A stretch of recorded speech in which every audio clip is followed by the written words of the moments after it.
अपने बात करेंगे आज ईसाई धर्म के बारे में।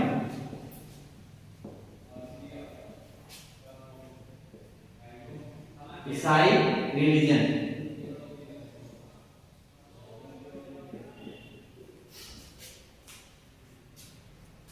ईसाई धर्म का उद्देश्य किस प्रकार हुआ, इसका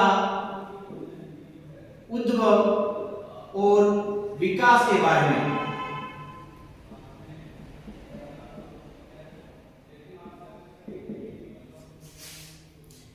ईसाई रिलीजन के प्रवर्तक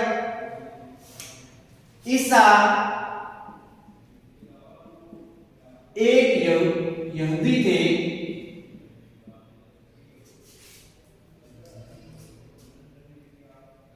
उनके जीवन का प्रमाणिक वर्णन तो उपलब्ध नहीं है, परंतु बाइबल का नया नियम, बाइबल का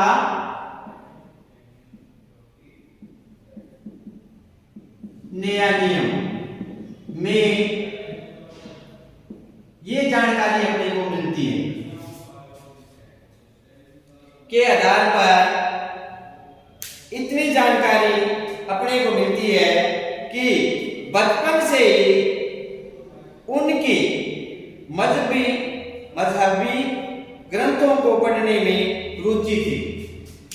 यानी जो ईसा थे वो धार्मिक ग्रंथों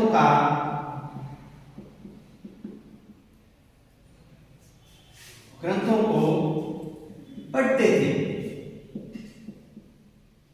उनका मन, ईसा का जो मन था वो धार्मिक ग्रंथों को पढ़ने में ज्यादा लगता था।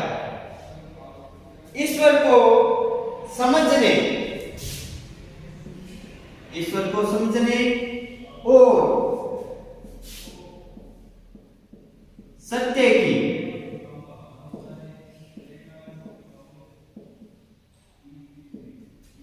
खोज करने के लिए वे हमेशा व्याकुल रहते थे। जब भी उनको समय मिलता तो वे विद्वानों व संतों से संपर्क करते थे, उनसे ज्ञान प्राप्त करना उनका मुख्य उद्देश्य था। ईसा का जो मुख्य उद्देश्य था वो विद्वानों व संतों से ज्ञान प्राप्त करना, इसके अलावा सत्य के बारे में जानना था। इसके बारे में वो इन संतों और विद्वानों से बातचीत करते थे। बातचीत करने का उद्देश्य ये था कि बातचीत करने से उनको क्या है, उनसे ज्ञान की प्राप्ति होगी जो कि सत्य की खोज के लिए उनके लिए आवश्यक था।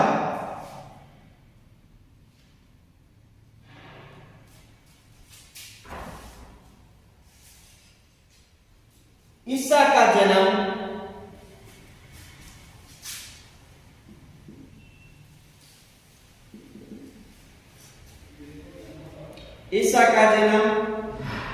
बेथलेहम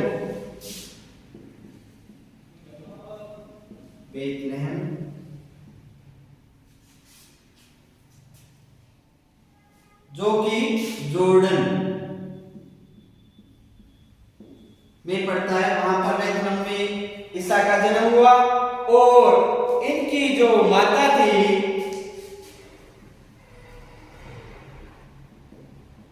कुमारी माता मरियम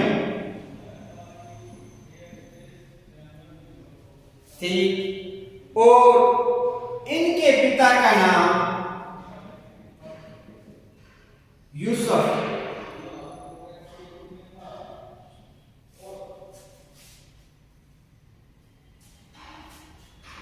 इनके पिता का नाम, ईसा के माता का नाम मरियम था, इनके जो पिता का नाम था वो यूसुफ था, और इनका जो जन्म हुआ था वो बेथलेहम में हुआ था, जो कि जॉर्डन में आता है। इनके पिता बढ़ई का काम करते थे, यानी कारीगर। ये अपने को जो जानकारी मिलती है वो बाइबल का नया नियम है उससे मिलती है।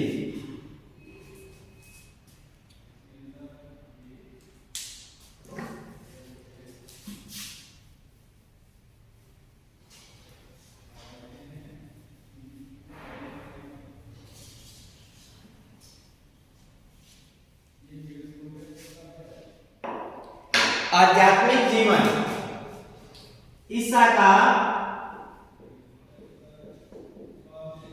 आध्यात्मिक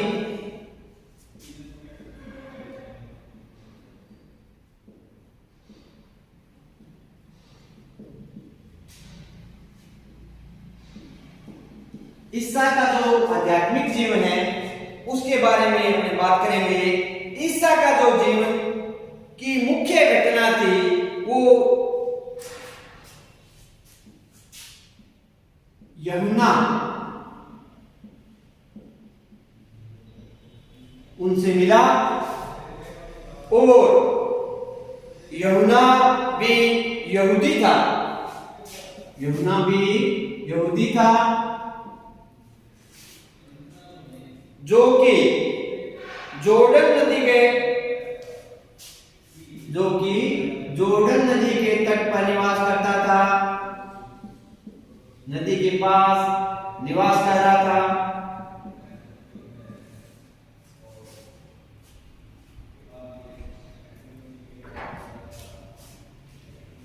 ईसा ने यूहन्ना से दीक्षा ली, उनके ज्ञान से प्रभावित हुए। जो इनको जो ज्ञान प्राप्त हुआ था यूहन्ना से प्राप्त हुआ था ईसा को, यहीं से ईसा मसीह का आध्यात्मिक जीवन यूहन्ना के प्रभाव में आने के बाद ईसा का आध्यात्मिक जीवन शुरू हुआ।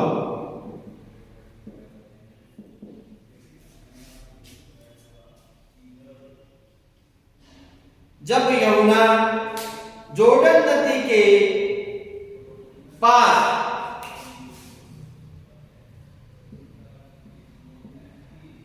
उपदेश देता था तो वहां के जो स्थानीय लोग थे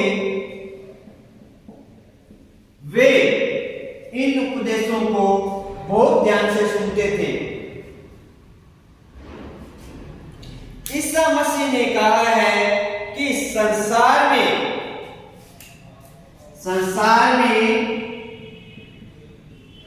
पाप का राज्य है, पाप का राज्य है। ये जो बताया है वो ईसा मसीह ने बताया है कि संसार में पाप का राज्य है, और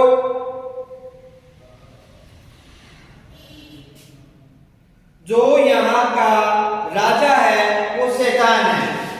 राजा को क्या बताया है? शैतान बताया है।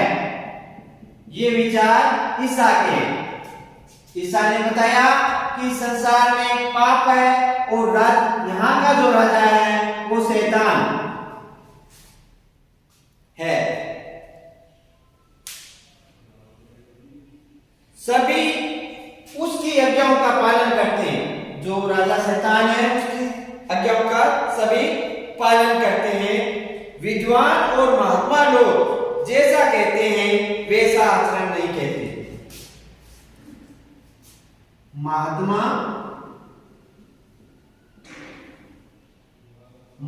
लोग जो ज्ञान देते हैं, उपदेश देते हैं, उनका लोग अनुसरण नहीं करते। वो सिर्फ राजा है जो कि शैतान है, जो वो कहता है उसका अनुसरण करते हैं, उसको मानते हैं। परंतु जो महात्मा ज्ञान उपदेश देते हैं उसका लोग अनुसरण नहीं करते। भले लोगों को इस संसार में न्याय तक नहीं मिलता, पाप का घड़ा भर गया है, पाप का घड़ा भर गया है। जब पाप का घड़ा भर जाता है तो समय आने पर वह फूट जाता है। ऐसा ईसा मसीह ने कहा है।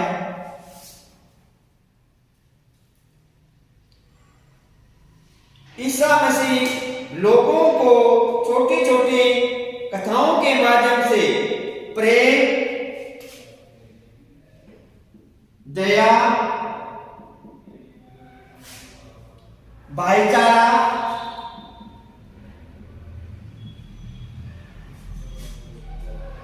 शांति,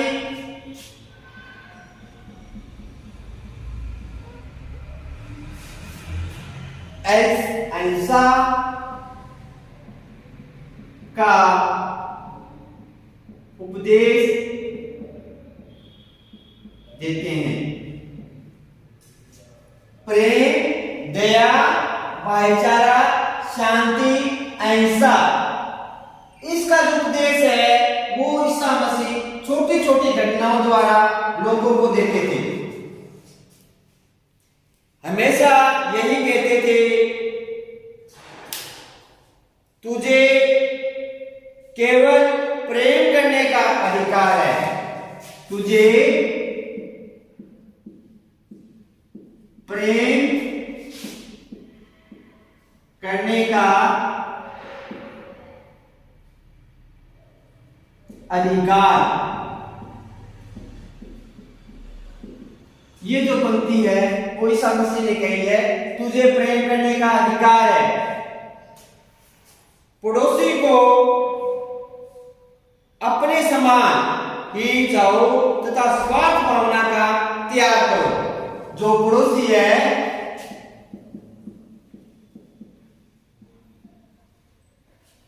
उसको अपने समान ही चाहना चाहिए और स्वार्थ भावना का त्याग करना चाहिए। स्वार्थ भावना का त्याग करना चाहिए। एक बार फिर से जो ईसा मसीह है वो कहते हैं कि व्यक्ति पर तुझे प्रेम करने का अधिकार है, पड़ोसी को अपने समान ही चाहो और स्वार्थ भावना का त्याग करना चाहिए।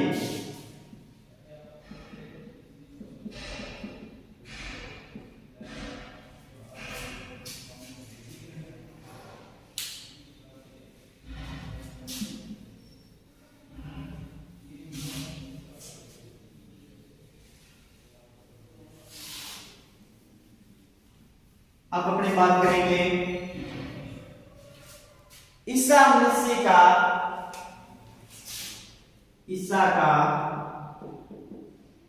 अंतिम भोज।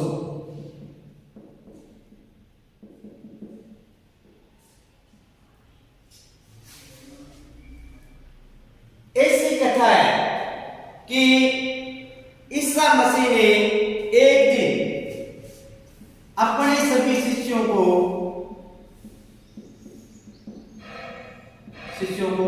एक सामूहिक भोज पर निमंत्रण दिया और जब वो भोजन करने लगे तो उन्होंने अपने हाथों से उनको रोटी दी और उनसे कहा कि ये जो रोटी है वो मेरा शरीर है, रोटी है वो मेरा शरीर है, इसे आप खाओ। ईसा ने एक सामूहिक भोज का आयोजन किया और उसमें अपने हाथों से शिष्यों को रोटियां दी और उन्होंने कहा कि जो ये रोटी खा रहे हो ये मेरा शरीर है। इसके बाद उन्होंने अंगूर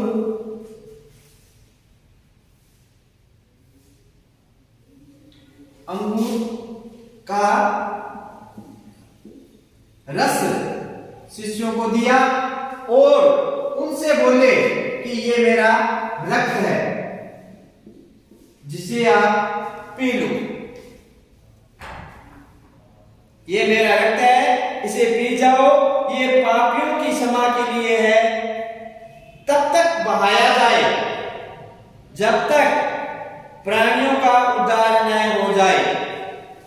उन्होंने कहा कि जो उन्होंने शिष्यों को अंगूर का रस दिया और उन्होंने कहा कि जो रस है वो ये मेरा रक्त है, इसे आप पी जाओ। इस रक्त को तब तक बहाओ जब तक पापियों का अंत न हो जाए।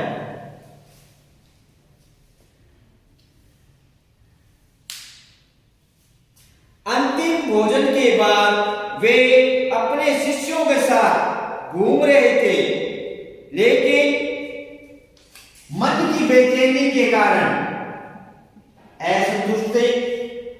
भोज देने के बाद वो अपने शिष्यों के साथ जगह जगह घूम रहे थे, परंतु फिर भी उनके मन में बेचैनी थी और बेचैनी के कारण उनका साथ छोड़कर ईसा एकांत में चले गए।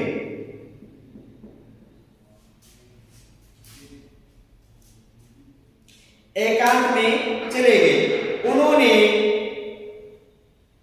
प्रार्थना में ईश्वर से कहा कि दुख उठाना और मरना मनुष्य के लिए दुखदायी है। हे पिता, यदि तेरी इच्छा हो तो ऐसा ही होगा। उसके पश्चात वे लौटकर शिष्यों के पास वापस आ गए और उन शिष्यों से उन्होंने कहा कि अब वह समय आ गया है कि एक विश्वासघाती मुझे शत्रुओं के हवाले कर देगा। एक विश्वासघाती मुझे शत्रुओं के हवाले कर देगा। तभी ही जुड़ास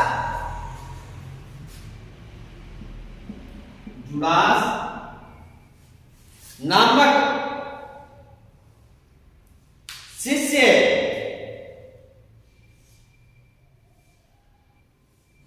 उनकी गिरफ्तारी के लिए सशस्त्र सिपाहियों को साथ लेकर आ गया और ईसा को गिरफ्तार कर लिया गया। ईसा की गिरफ्तारी के बाद रोमन अदालत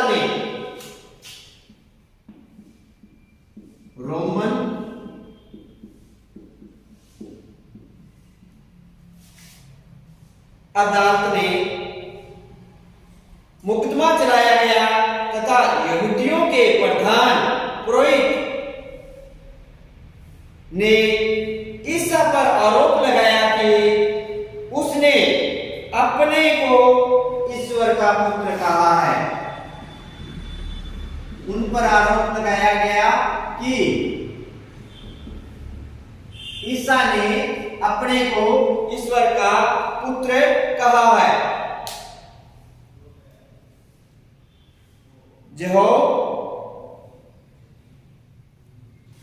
यहोवा जो कि उनके देवता थे, जो रोमन अदालत है, उसने कहा कि ईसा ने अपने आप को ईश्वर का पुत्र कहा है, जिससे यहोवा देवता का अपमान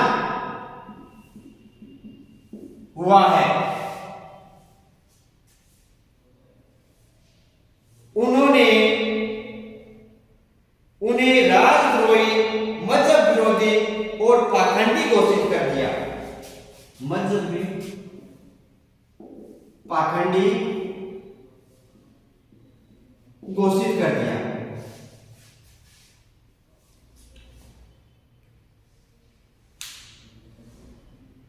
इसके बाद उन्हें रोमन गवर्नर पायलेट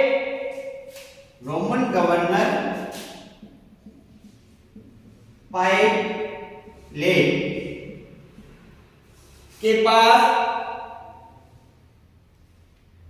भेज दिया गया। पायलट ने उन्हें सजा के रूप में कहा कि इन्हें सूली पर लटका दिया जाए, ईसा को सूली पर लटका दिया जाए। सूली पर चढ़ने से पहले ईसा को घोर यातनाएं दी गई, घोर यातनाएं दी गई।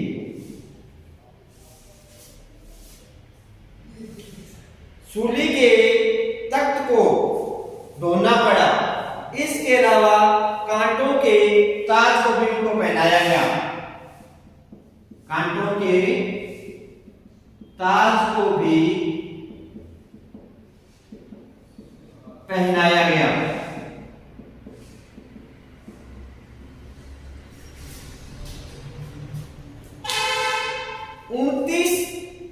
ईस्वी में 29 ईस्वी में बसंत ऋतु में शुक्रवार को यरूशलेम,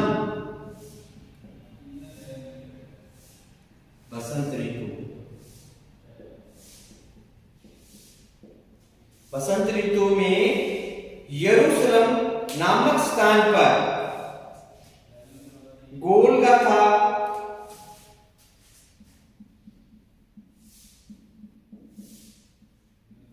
जगह पर ईसा को सूली पर चढ़ा दिया गया। उस समय जीसस ने ईश्वर से प्रार्थना की, हे ईश्वर, इन्हें क्षमा करना क्योंकि ये नहीं जानते ये क्या कर रहे हैं।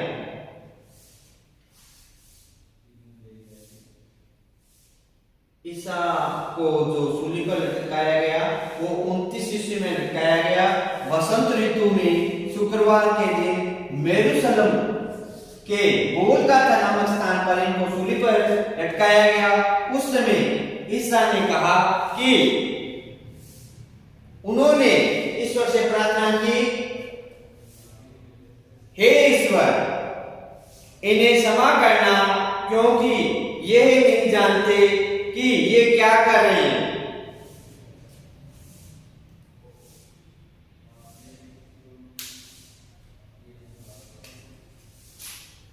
कुछ समय बाद ईसा मसीह पुनर्जीवित हो उठे और 40 दिन तक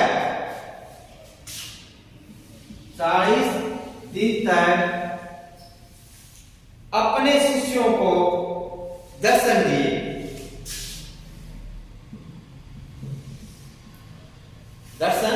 दिए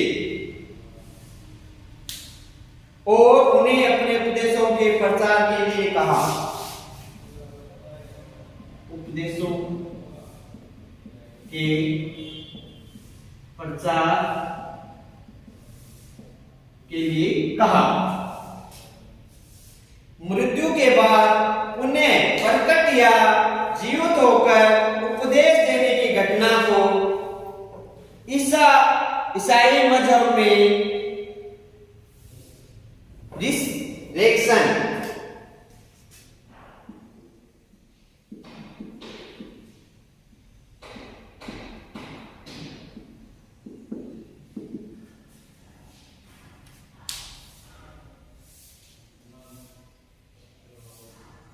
मृत्यु के बाद ईसा मसीह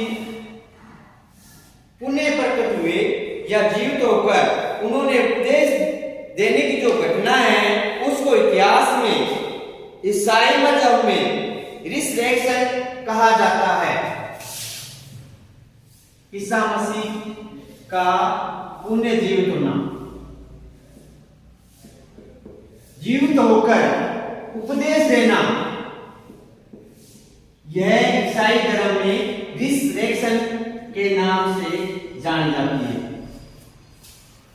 ऐसी मान्यता है कि जो सब मृत्यु के तीसरे दिन रविवार को जीवित हुए। इनको जो सूली पर लटकाया गया था वो शुक्रवार को लटकाया गया था और ये तीसरे दिन रविवार को जीवित हो उठे थे। तब से ईसाई उस रविवार को ईस्टर संडे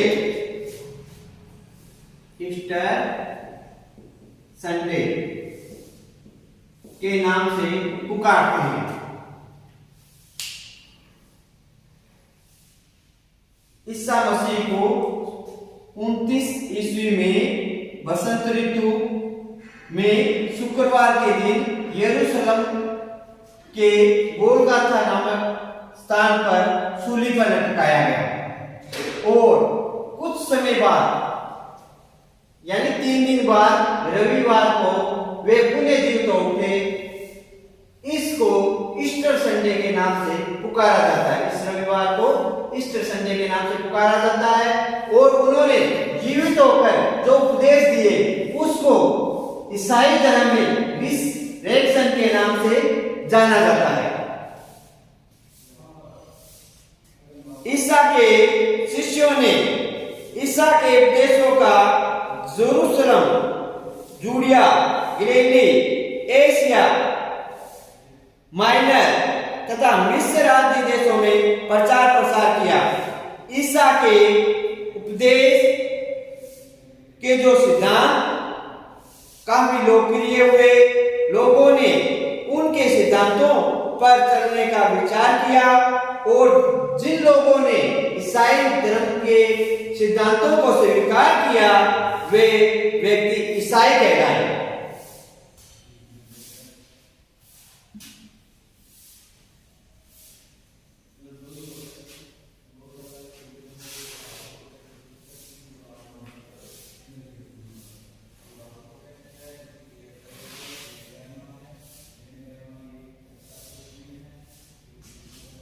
अब अपने बात करेंगे ईसा की शिक्षाएं।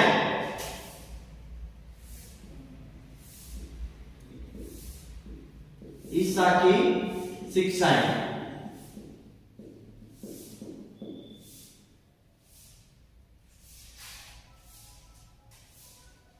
उन्होंने सर्वप्रथम बताया जो पृथ्वी है, जो पृथ्वी पर ईश्वर की सत्ता है, यानी ईश्वर पृथ्वी पर निवास करता है।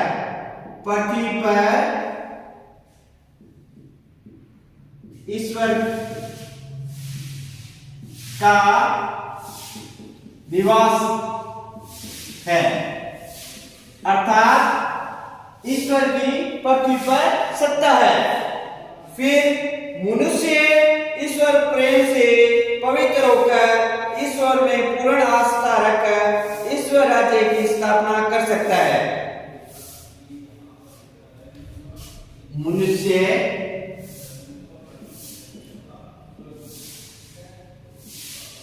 ईश्वर प्रेम से पवित्र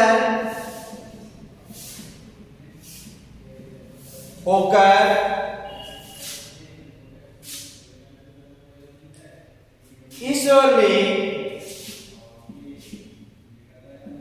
ईश्वर में पूर्ण आस्था रख सकता है।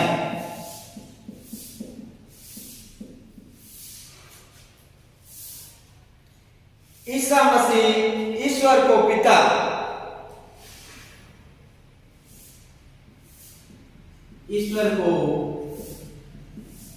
तुल्य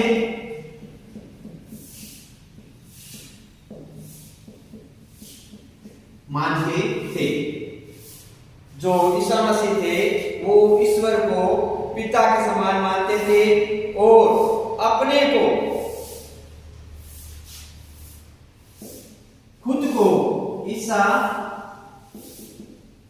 ईश्वर का पुत्र बतलाते थे।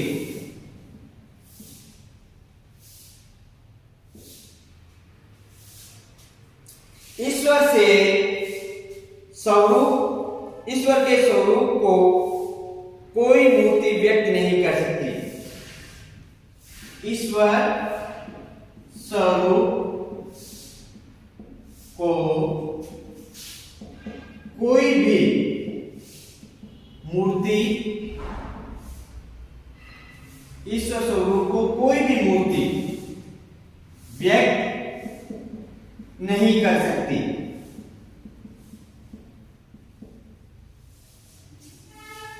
कर सकती। ईश्वर का जो रूप है, स्वरूप है, उसको कोई भी मूर्ति व्यक्त नहीं कर सकती। ईसा मसीह मनुष्य को पवित्र बनाने, ईश्वरीय आराधना कराने तथा ईश्वरीय नियमों के अनुसार जीवन जीने का उपदेश देते हैं। ईश्वरीय नियमों के अनुसार जीवन यापन पर बल देते हैं। जो ईसा मसीह है वो कहते हैं कि ईश्वरीय नियमों के अनुसार ही जीवन यापन करना चाहिए मनुष्य को।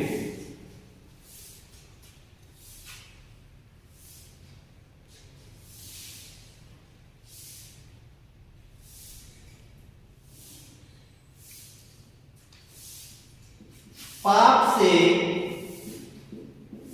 मनुष्य की दुर्गति देखकर ईसा मसीह व्याकुल हुए।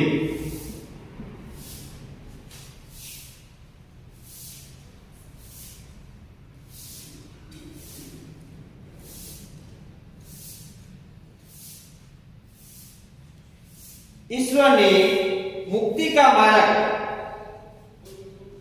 व्याकुल हुए। ईश्वर ने मुक्ति मार्ग भी बतलाया है।